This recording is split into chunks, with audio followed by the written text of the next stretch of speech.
right? So they're throwing ladders, they're pulling hose, they're rescuing, you know, dummies. Yeah. And so I got to see the level of camaraderie and the teamwork, which kind of made me feel that sense of, I can do this just based on being a part of a team, like being an athlete myself. Yeah.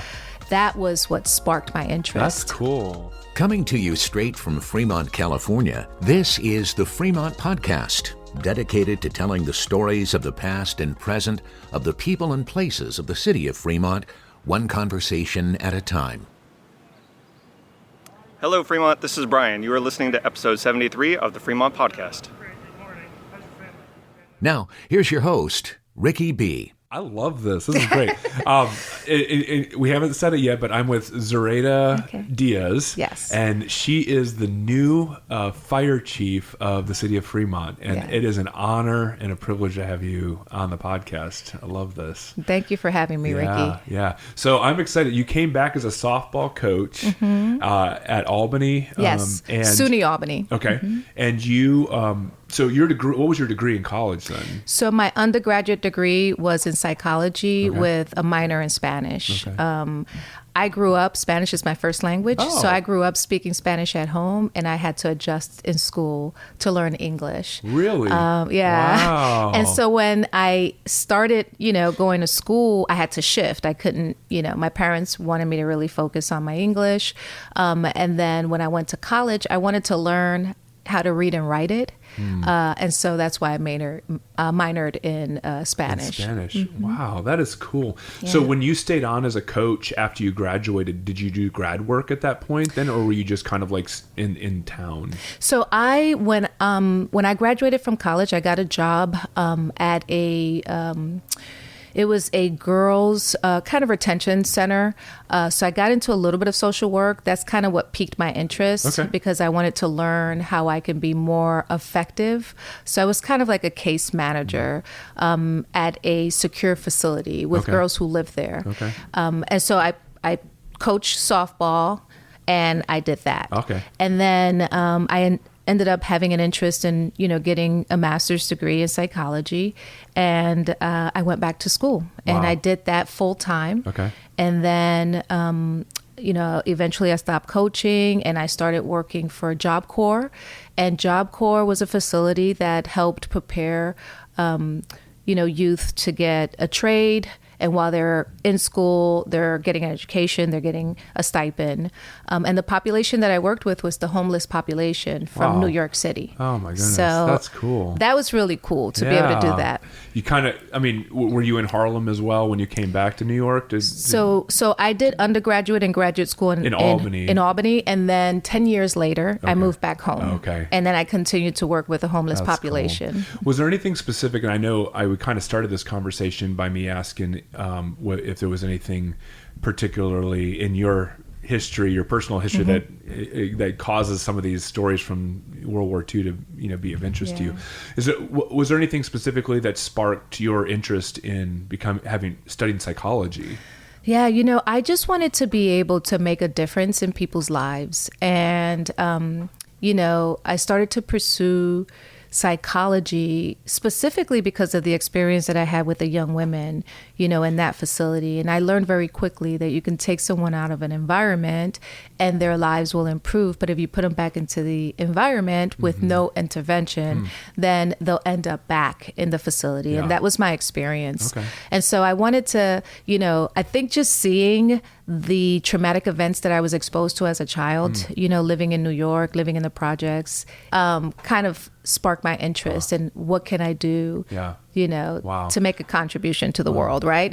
Yeah. Your dad must be very proud of you for all that you've done. To be able to come back and even, there's obviously care that he invested in your own life as you were growing up, but then to see you come back and kind of that investment that he made pay off in your own contribution into the city must have been amazing for him. Yeah, he's had several proud moments. I would say my dad, I was definitely daddy's little girl. Yeah. And he plays such a huge role in molding me to be the person that I am. I am truly him, That's you know, awesome. inside out. And so when I got into the academy, into the fire service, he came out to be with me, to try to take care of me during the time. It was a 6.5-month long academy. Okay. And you get physically and mentally, you know, beat down. So my father came out, and shortly after that, he was diagnosed with fourth stage cancer, large sarcoma cancer. Oh, wow. He had lung disease. And so he did, however, have an opportunity to pin my first badge when I graduated from the academy before he passed away. That's so awesome. Wow. Well, I'm sorry to hear of his passing then too, but what was it? So you did psychology, you worked with social services. How long did you work as a social service worker? 15 years. 15 years. Wow. 15 Was all of years. that in New York City? It was. Okay. It was. Okay. I, you know, unfortunately with social work, you tend to burn out, you know? So I did 15 years. And as I mentioned, the population that was my preference were young adolescents. So I worked with the LGBTQ community. And I was able to affect a couple of people, but not to the degree that I was hoping for, you know. And initially, my philosophy was if I could help one or two people, that'll be great. But that's not sustainable.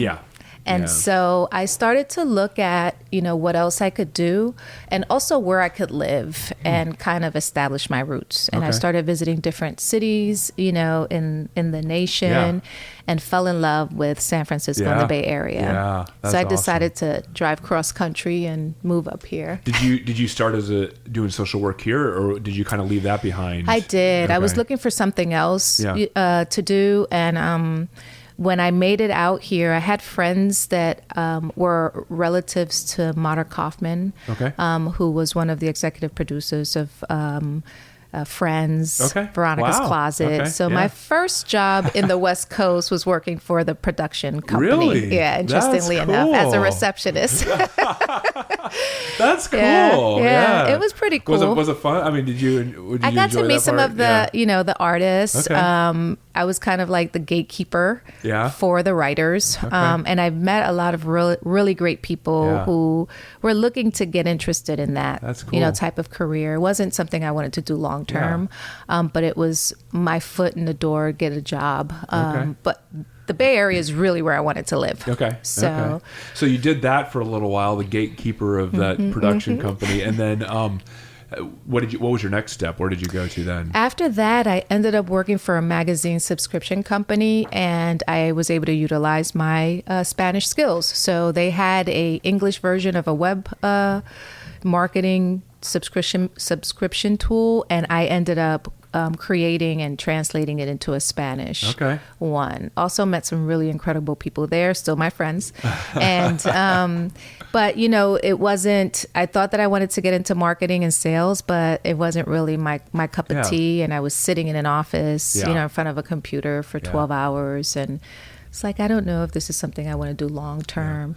I know that working with people, you already said that like social work can be exhausting and it can like wear you out, and specifically working with people and being exposed to all of their needs all the time can be exhausting.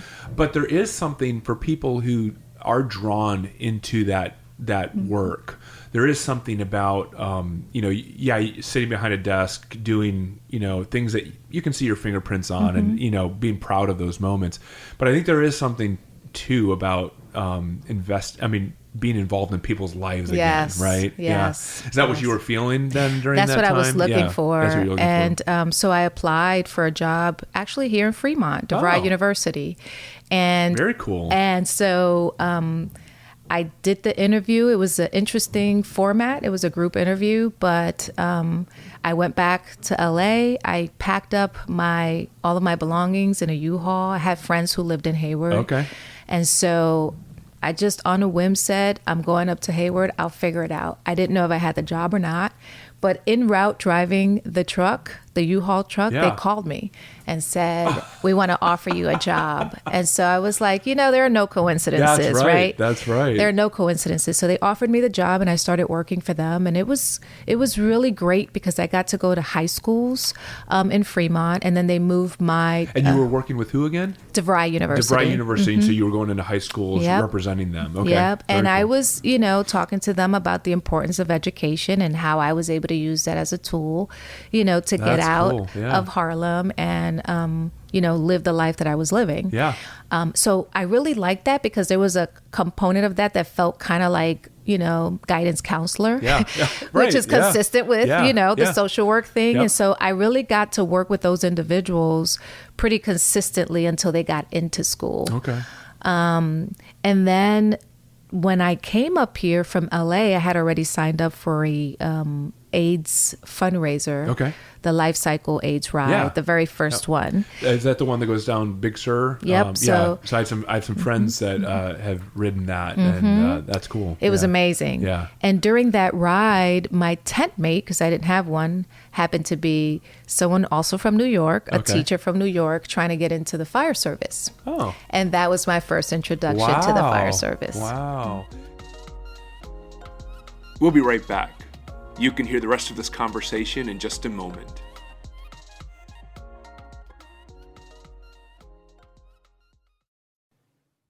I was talking with someone and he told me he has difficulty going into Dale Hardware because they are at Milwaukee Tool Destination Center.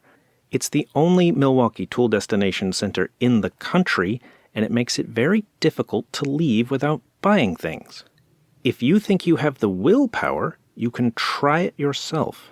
Dale Hardware on Thornton Avenue in Fremont, California. I did it. I went in, and I was fine. I needed a new jigsaw, and a cordless drill, and an impact driver, and a 12-volt vacuum, and another chainsaw.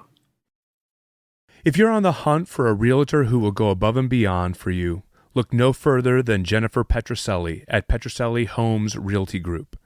Jennifer's not just an expert in her field of real estate, but she's also super approachable and friendly. She makes the entire process of buying and selling your home easy and enjoyable from the beginning to the end. So if you're looking for a realtor who knows what they're doing and who genuinely cares about your needs and wants, give Jennifer Petroselli a call. And now, back to our conversation. I mean, can you look back at your life and honestly think of yourself like one day I want to be a firefighter? Did you ever think that? Never.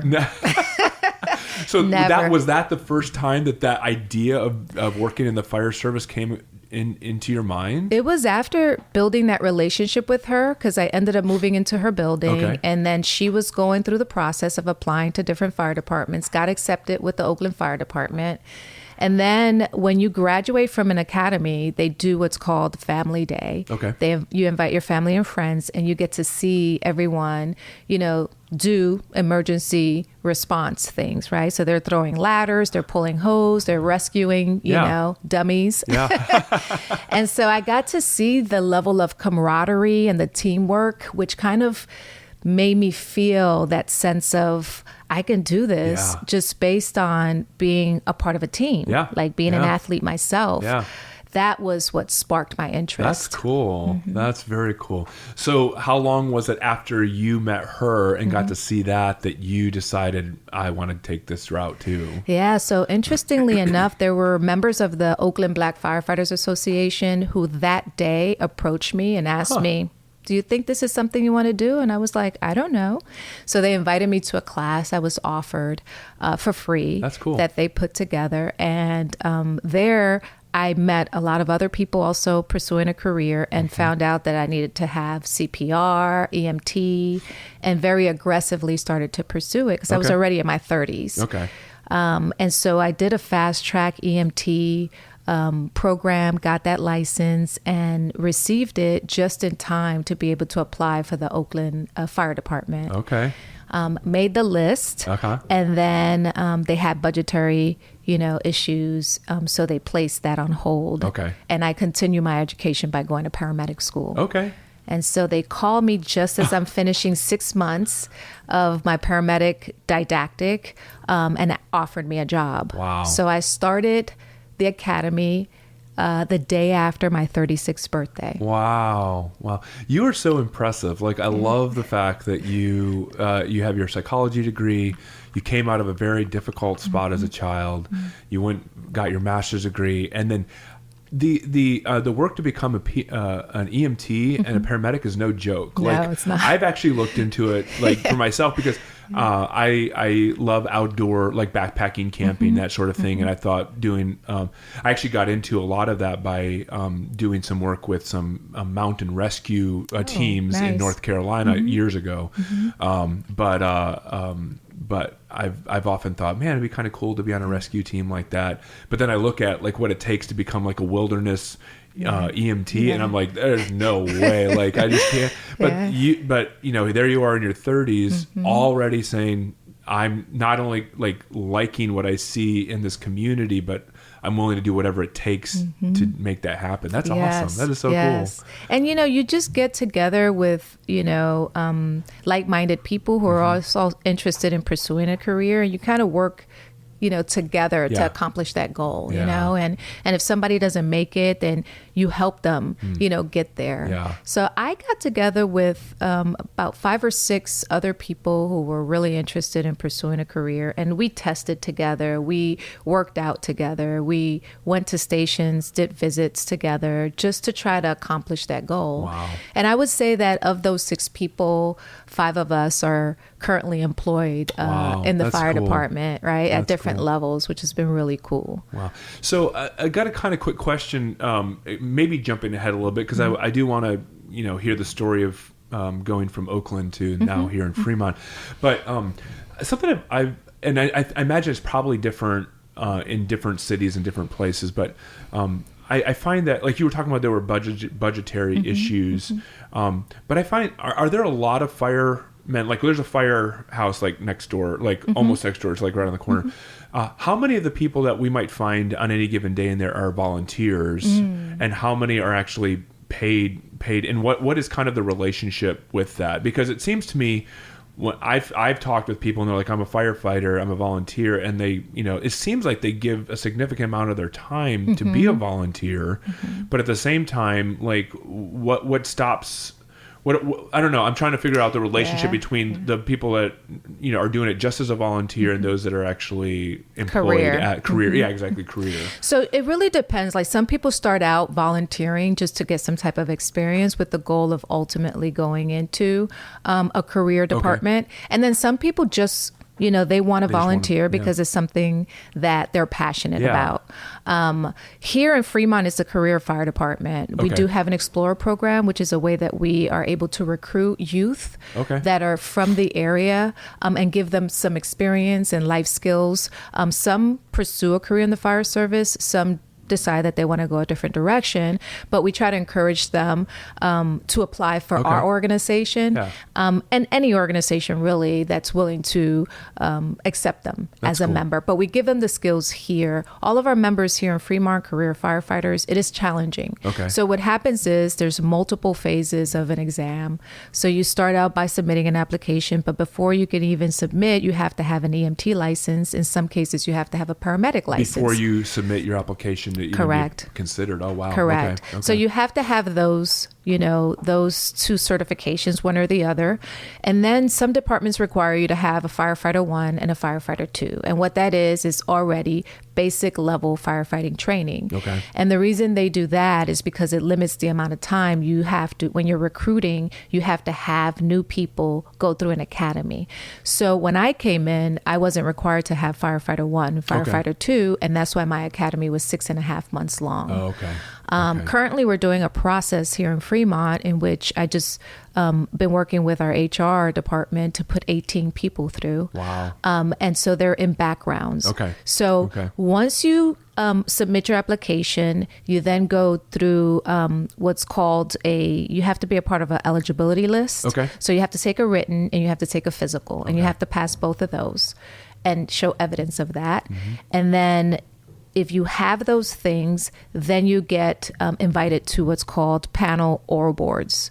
you go through Ouroboros panels, they rate you, and those usually consist of members of the fire department. And in this case, we had HR personnel who sat on the panels as well. Okay. And we're just trying to evaluate what type of skill sets you have and would you, you meet the characteristics of being a good firefighter.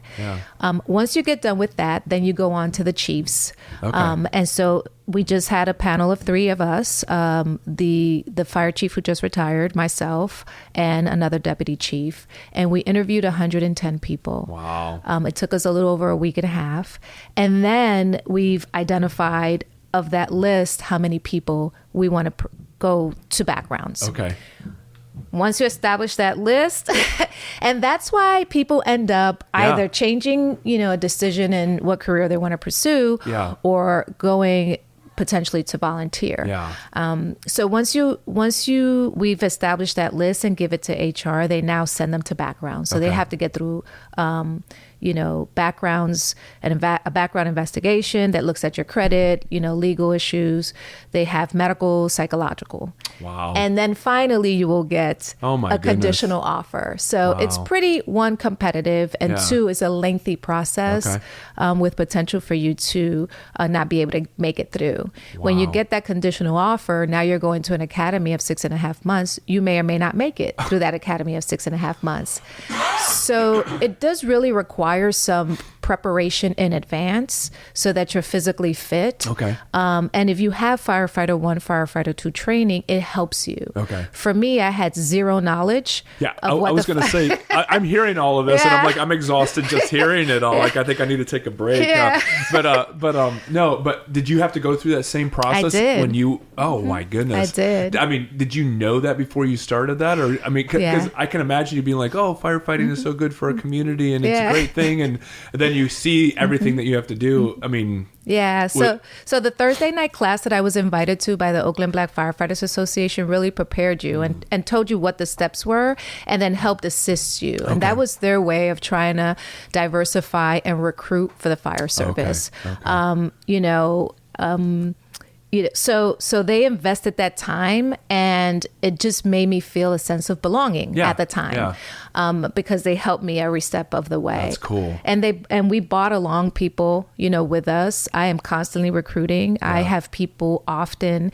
I'll go to events and they'll say, "I know you. I did a ride along with you, or you talked to me about, firefighting," and now they're firefighters. And so that's the impact that I wanted to make. That's cool. At that level, right? Yeah. When I got into social work. Wow. That's great. How long were you in Oakland as a firefighter then? I was there for 18 years. Wow. And for me, it was really important to establish credibility, because it was important for me to know everyone's position. Mm-hmm. So I promoted every rank. Okay. Until my last position, which I became an assistant chief. Okay. So I promoted there. In Oakland, you were the assistant chief. I was an assistant chief in Oakland of operations at the time during a pandemic. Wow. Which was challenging. Oh yeah. And then we had to deal with EOC activations and George Floyd, and so. Yeah. Oh my goodness. Yeah, because. I started thinking about all of that, during COVID and all the protests and oh my goodness, wow. I don't know if you can say there's a normal a time in the fire world. Maybe there is, but let's just say in the non-pandemic era, like what were some of the things that you might say were maybe some surprises or things that you experienced on a regular basis that you maybe didn't think about? Because you have the stereotypes, right? You've got the burning buildings and people running in there and saving, and putting themselves in danger in that way. You have the rescue the kitten out of the tree, So and you've got different stereotypes, but like what are some of the things that maybe going into becoming a fireman, and then specifically in Oakland, maybe there were things that were unique to the city that were unusual for you, or what would it look like on a regular day? So I typically like to work at busy firehouses, and so what I liked about it, there were some things that were pretty constant and consistent, but it was you were there to respond to anything that came your way. So every day was a different day. We had things that we had to do. We had to train. We had to do inspections. We had to pre-plan buildings. And then we responded to calls. Whatever the nature of the call was, we responded. Wow. There were a lot of things in Oakland that I would say I was exposed to, especially being a paramedic, because I ended up becoming a paramedic, where you're providing care to people during some of their worst times. And it's also traumatic to, to the crew who's responding.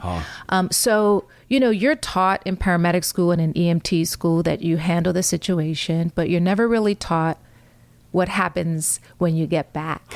So there's some systems that are put in place, critical stress debriefings and, peer support where, if there's something significant that occurs, you can sit down with peers and they kind of walk you through it and talk you through it.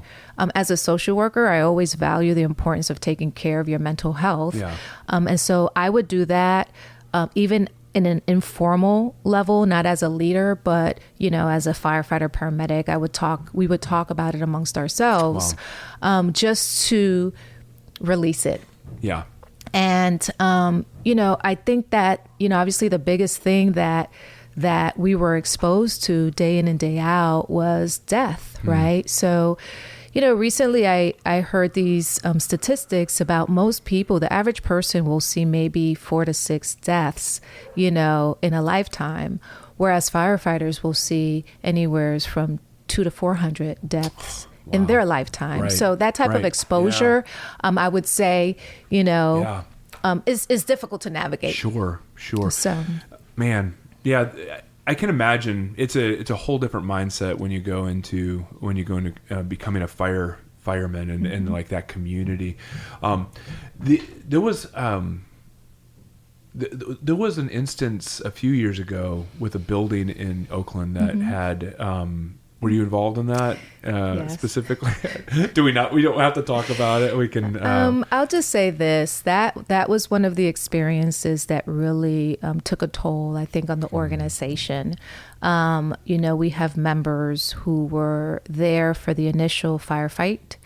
And then the role that I played, I wasn't on duty that day, but I was there for planning for the body recovery part of it. Wow.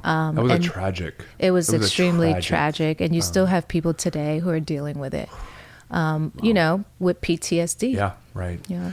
I'm curious along those lines, I'm not trying to get anything controversial or even, sad or whatever, but so I've been in a part of organizations or businesses that have had to go through, say, fire inspections. Like you go into a building and you walk through and there's all these like things that, that are expected, whether it's exit signs and changing out the light bulbs on the exit signs or, whatever, and just other things. But I find, and I've had good experiences with everybody that I've worked with, but I find that some of those things as I've worked in, and even regarding this building, because this kind of, the building issue in Oakland, you have people, there's such a high cost of living here, and you have people trying to make it, and oftentimes people find themselves in situations where, if I had the resources to live in a better environment or in a better place or whatever, then I might do that. But people in some sense, maybe they don't want to be unhoused and live on the street, but they don't have another option. I don't even know if I know the question I'm trying to ask, but I'm just wondering, what's the relationship between what the fire, the fire department does with people who are trying to live in situations that are not really, that are at risk, like a risk of fire. I don't know. I don't even know what I'm trying to ask. I'm just trying to think of. It just seems to be difficult for people who can't really afford to live in a safe place, but then at the same time they want to live off the street and that sort of thing. Like what kind of... So we have a fire prevention department, division as part of the fire department. And so fire prevention focuses on making sure that we have commercial and residential businesses that are safe. fire safe, because we understand that there's potential. Sure. And so here in Fremont, we do a really good job of having great relationships with both the businesses and the residentials, and we'll work with them. We have inspectors that go out to inspect a building. We will work with them to make sure that they're up to code. That's great. The code is the code. The code is the code, yeah. And so, for us, the biggest thing that we're focused on is preventing, right? Yeah. Preventing fires, preventing, injury, loss of life and property. Right. And so we try to work with establishments in that way. Yeah, that's good. And I'm really, impressed by the amount of work that our fire prevention division, focuses on. We have some really good people that work there. And so it's a different experience for me here. And I'm very happy to be here because of it. That's great. Yeah, you bailed me out on that because I didn't even know how to ask how to ask a question, but you answered it really well. So thank you. So you're in Oakland for 18 years, and then and did that end with you becoming the chief here, or have you been in Fremont for a little while? I've been in Fremont for 2 years. Okay. So as I mentioned, I got promoted on a Friday to assistant chief in Oakland, and that Monday, the Princess ship docked in the Port of Oakland. Which the Port of Oakland is not designed to, for ships. Yeah, right. For cruise liners. And so that was when we started experience COVID. Yes. And so for 10 months of my being in that position, we just dealt with COVID. And so as I mentioned earlier, I take care of my mom who has Parkinson's, and her condition started to decline, and it was very challenging because I was putting in 16-hour days, working till 2 o'clock in the morning. And then the next thing I get toned out to return back to the city of, Oakland for a fire. And so it became difficult to manage that balance of taking care of my mom, whose health was declining, and doing my job and taking care of myself. So at that point, I started to look at, what other opportunities there were, and a position opened up here in Fremont. I never thought that I would leave Oakland. Yeah. So I started to do some research. I read, about the budget, Fremont is very fiscally, stable. I read about all of the great things in the strategic plan that the Fremont Fire Department is doing, the programs that we have, the initiatives, and I started to get some interest. And so I contacted at the time the vice president of the union, and just trying to figure out, would this be a good fit? And I applied for the job, and it was during an interesting time because we were in COVID. And so it was my first virtual interview, which was interesting. But I managed to successfully, be offered the position. And I came in, and, I've felt a sense of belonging here from day one. That's great. This is an organization that really prides itself on being leaders. We were the first fire department who bought paramedics on board on our engines and trucks. We were the first ones who bought auto pulses for CPR.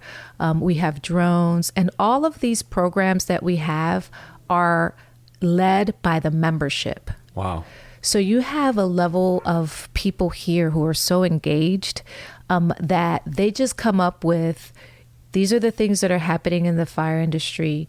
Here's the research. Let's write for a grant. They are the ones who have driven the fire department, especially in the last 2 years. While I've been here, we've done some really good stuff. And so, I've done station visits. I've met every single person when I first started. I've done another round just recently, about 5 months ago. And that's a way for me to stay in touch, finger on the pulse on what's going on in the streets, because I'm an administrator now, and so I'm able to communicate with them. I have a great group of battalion chiefs who are kind of the liaison between the line personnel and administration, and hardworking battalion chiefs. And so it's just been a really amazing experience for me coming here. It was the best decision I could have made. That's awesome. And look, I never thought that in 2 years, first of all, I never thought I would be a fire chief. That was never my goal. But I never thought that in 2 years of leaving an organization that I invested so much time, that I would be well received here. Wow, that's great. Supported, and have been given the opportunity to lead the organization. Yeah. Well, I'm proud to have you as the fire chief. That's great. And Thank you. So I'm gonna go back just a little bit because I wanted to catch a little bit about the COVID, Yes. the pandemic specifically. So you were in Oakland when that started, and you talked about the Princess Ship and the challenges on that.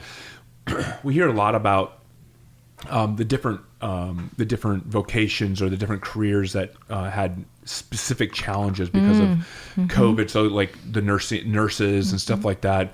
And then to think about like specifically Oakland and the Bay Area with the protests and with all of that, which, I mean, there was a lot. There was a lot to happen there. If you don't mind, share a little bit about what that was like, the experience of being in your position, doing what you were doing where you were during that time. What was that like? Man, it was intense, right? Yeah. Because at the time, I was responsible for approximately 560 people. I was an assistant chief. And the deputy chief I reported to. At the time also, we didn't have a department head for our EMS division. And usually EMS is what drives, protocols, what drives taking care of the membership. So I had to wear 2 hats. Wow. Actually 3, because I also became a designated infectious control officer. I was the assistant ops chief, and then I was also kind of doing some policy implementation as the EMS manager, and putting in protocols. And as you know, it was challenging not only there, but when I came here as well, it was a little bit easier because things started to settle down, but I had been doing it. So I was in touch with what was happening. It was challenging in the sense that there were some issues with, one, getting the appropriate protective equipment for the members. There was challenges with putting together protocols to test the members. There were issues with the members themselves getting sick. And then that was impacting the workforce, right? Because, when the workforce is being impacted, we had concerns about how is that going to impact our delivery of service to the citizens. And so that was probably the biggest challenge. When I left there and came here, we were faced with that because, we've had different phases and levels and different variants of COVID. So I was faced with similar situation, but having gone through it, I was able to get ahead of it a lot sooner. So we put some protocols in place. And, when Governor Newsom declared a state of emergency, that helped us in the sense that if you were COVID positive, but asymptomatic, you were required to come to work. Okay. Everyone had to wear masks in common areas. People were being tested. We were fortunate to have a piece of equipment who provided us with the testing and the results in 30 minutes. So if someone tested positive, we didn't want to expose the rest of the members. So it was a lot of that was going on. And just not knowing all things related to COVID, and things were changing so constantly with the CDC and county guidelines. My job was to navigate that and implement policy. Like constantly on a weekly basis, we were making some changes to policy just to try to keep the members safe. Same here. And to add to that, you also have to respond. We have an obligation to respond to California mutual aid. So we're having wildland fires. And now you have a larger group of people who are in, an area. So putting protocols in place so that when those folks were out, they were protected. But when they came back, they were tested to protect the rest of the membership. At one point, we had 16 people who were off here with COVID. And so we really had to act quickly to avoid having to reduce our level of service. And we managed to do that. And fortunately, people started to bounce back and people started to volunteer, to stay and work multiple days. But it started to take a toll on folks because you weren't being able to go home. And then when you did go home, you were afraid that you would be potentially exposing your family. So all of that, had an impact both physically and psychologically on the membership. Wow. Yeah. We were talking about the protests and everything else. And then, in the middle of all that, we had the craziest experience with fires all around us and up in the hills here and out in Santa Cruz. Yeah. And it was unbelievable. Wow. So as a assistant chief at that time, did you, I know you were wearing 3 hats. Did you find yourself on the job a lot as well? Like, were you out doing that, or was it more administrative? Oh, it's always been administrative. Once you get to the assistant chief or division chief rank, now you're outside of firefighting. Yeah.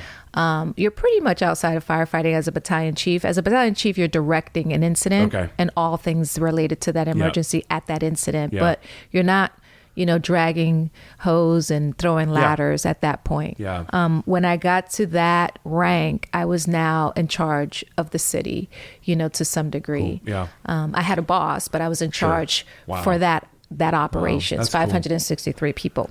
That's cool. So we're in Fremont now. Yep. And you are the chief. Yes. As of this recording, you have been in that position how long? 2 weeks today. 2 weeks today. That's awesome. And then you'll be pinned a week from today as well. Yes. So I know you said that coming to Fremont was the best decision you could have made.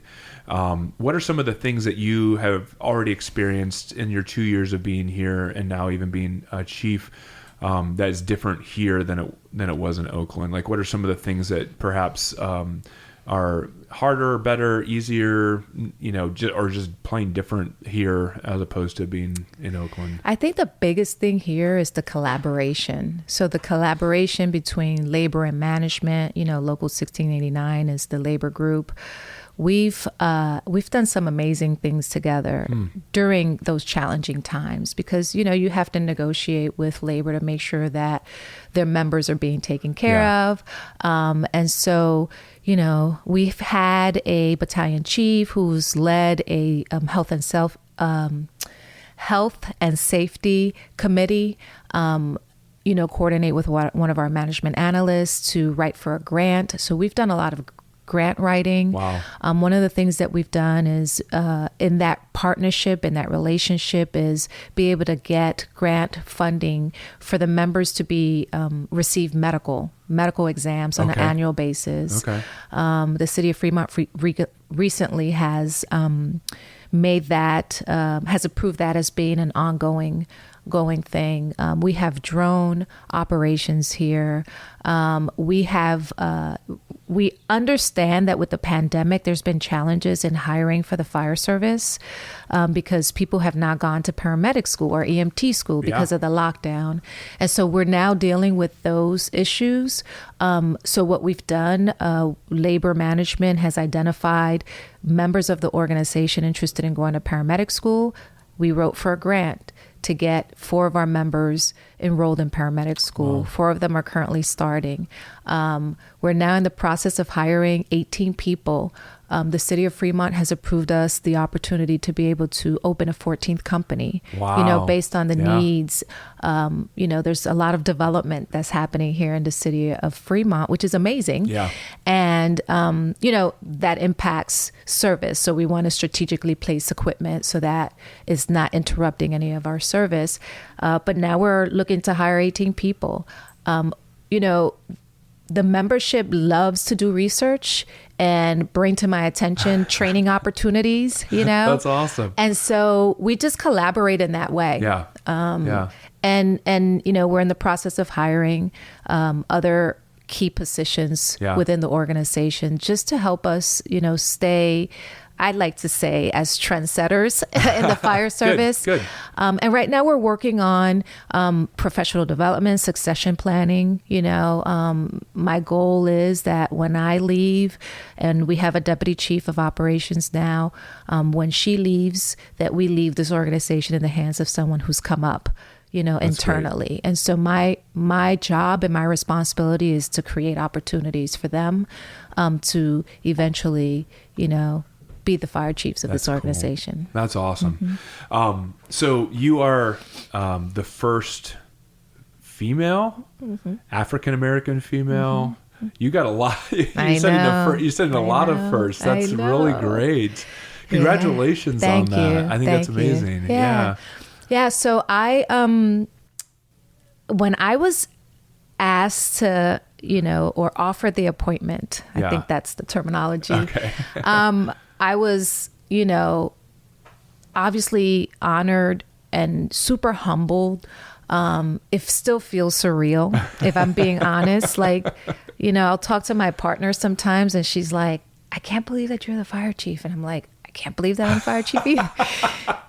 But a lot of the work that I've been doing in the last 2 years just kind of, it just kind of made it an easier transition. Yeah. There's more work to be done, obviously. Sure. But I've kind of been doing the work in anticipation. I knew that it might the opportunity might be presented where I would compete for the position. Yeah. But to be given the privilege to, be offered an appointment, I can't say enough how amazing, how exciting, how many emotions, I've felt about it. And one of them being also scared, right? Yeah. Oh. Because it's a huge responsibility, not only to take care of the membership, but to be responsible for 230,000 citizens, right? That's part of my responsibility. And it's, I obviously want to do a good job. Yep. Everything that I've done in my career has kind of prepared me for this, which is why it was important for me to work every position. Yeah. And so now I'm just looking forward to like the next steps in moving the organization forward. Wow. Man, I think it would be interesting for you to go back to your college age self. I know. And say, you know what, in about, 20, 30 years, whatever, you're going to be a fire chief on the West Coast. Unbelievable. What do you think you would have said to yourself in that moment? You're crazy. You're crazy, yeah. You're crazy. So I'm going to be a social worker. Yeah, that's right. Wow. Yeah. So, this is awesome. This is really, really cool.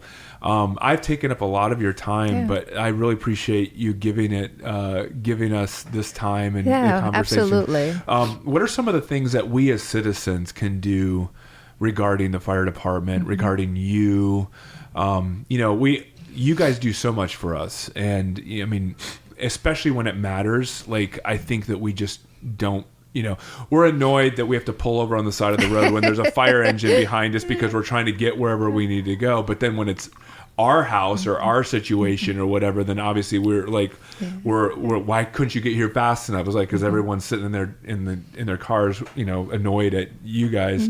So what are some of the things that we can do as citizens to help support you? To provide, the best experience for you as a fire department? I think that the citizens are already doing that. We partner with a lot of, nonprofit organizations.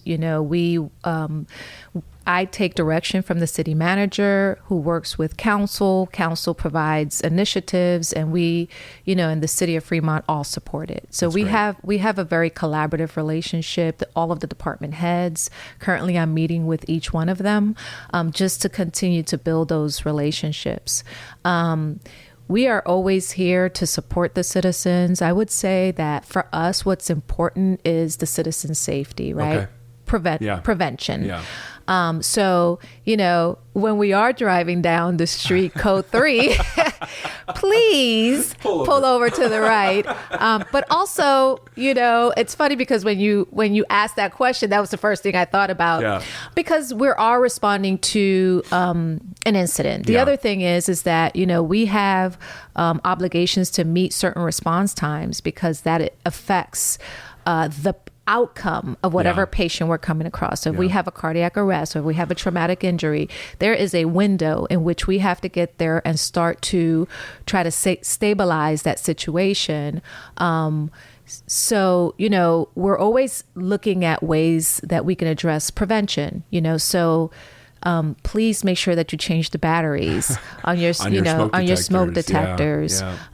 We also encourage citizens to go out and get CPR trained because that is the best outcome for someone, is to have anyone start CPR immediately, knows how to do that, and then call for help. Yeah. You know, we've had a couple of incidents here recently in which there's been bystander CPR, and the outcome has been tremendous. Wow, you know, that's great. We have people who have had a cardiac event and has been able to walk out of the hospital.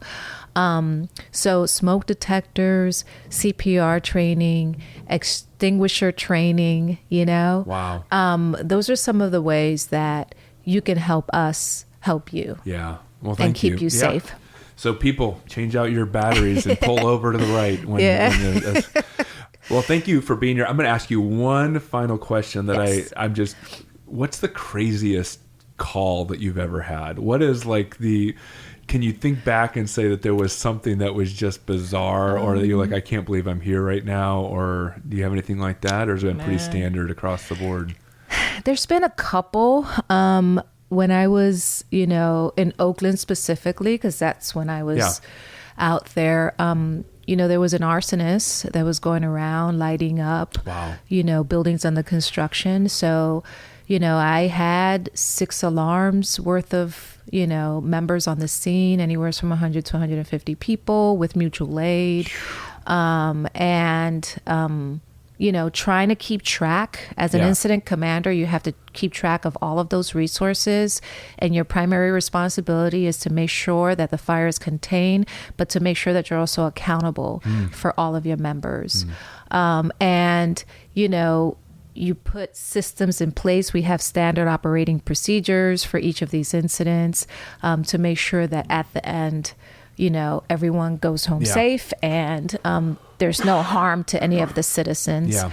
And so I had to manage some pretty significant incidents. And as a battalion chief, you know, you start your career working with a team. But when you get to the rank of battalion chief, now you're working alone. Wow. Right. And your job is to supervise and to make sure that everyone is safe. And so I remember a couple of times going back to my dorm and just thinking, what just happened? You know, what just happened? Yeah. So some of those larger fires, you know, attempted suicide, people who were successful, you know, with suicide, all very traumatic events that, you know, at the time, battalion chiefs there were not engaged in getting debriefed. And so just trying to talk to other battalion chiefs, because you're a single resource on an incident about what that experience was like, talk it out, and then follow up with care. I learned during that time that I need to see someone. Yeah. So, you know, there's services out there for us. Yeah. And I made it a point to see a therapist and to be able to discuss some of those things so that you're not filling your head with so many negative images of incidents that you've had to respond to. Wow. Thank you for your time. Sure. Thank you for this. And thank you for sharing your story. I love this. This has been really great. I think as I consider, honestly, I was telling someone this the other day. I was like, I feel such a privilege to be able to do the podcast and be able to meet people. I feel privileged to be entrusted with people's stories and their just their knowledge of who they are, and I just really appreciate you sharing what you have with us, and and I hope that you have a good and successful career here. Thank you. Thank you. I appreciate you inviting me. Yeah. This was really cool. Awesome. Well, it's cool to have you. So. This episode was hosted and produced by Ricky B. I'm Gary Williams. Andrew Cavett is the editor. Rachel Prey is the print editor in charge of our newsletter. Scheduling and pre-interviews by Sarah S. Additional reporting by Mark Emmons. Music provided by Soundstripe.com. You can find everything we make, the podcast, our newsletter, and all of our social media links at thefremontpodcast.com.